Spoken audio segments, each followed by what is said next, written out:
Zay ny mahakasiky ny fankalazana sy ny raharaha 7 febroary iny fa ivadika kosatsika eo amin'ny tontolo ny sosialy na feno fipetraka nomena ny anarana hoe Findila rivotoza ao amin'ny lakandranony Mozambika dia waratsika ary ny sary afataratsika misimisy kokoa ny tokony atao sy ny mahakasika zay rivotoza izay.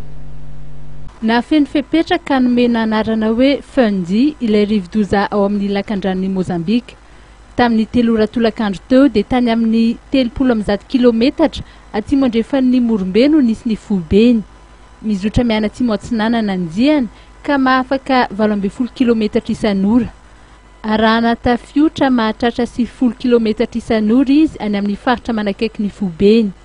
Noho izany ny faritra Menabe atsimo andrefana ary ny distrika Nantsalova dia iangaviana ampiatra avy hatrany ny fepetra mikasika ny loko mena na loza mitatao, loko mavo na loza manambana ho an'ny faritra Anosy sy Androy, ny distrika ny Maintirano, Morafenibe, Besalampy, Ambatomainty ary Iosy.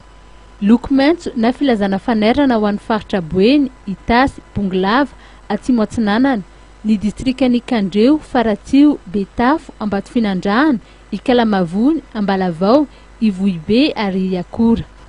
Ny mponina mipetraka amin'ny faritra iva dia iangaviana mba hitandrina na ifindra amin'ny toerana azo antoka raha ilainy zany manoloana ny mety ho fiakaran'ireny rano tampoka sy ny fiotsahan'ny tany. Ny mpanjony sy ny mpitatitra an-dranomasina eo anelanelan'ny Besalampy sy Cap Sainte Marie dia iangaviana tsy andrika itsony.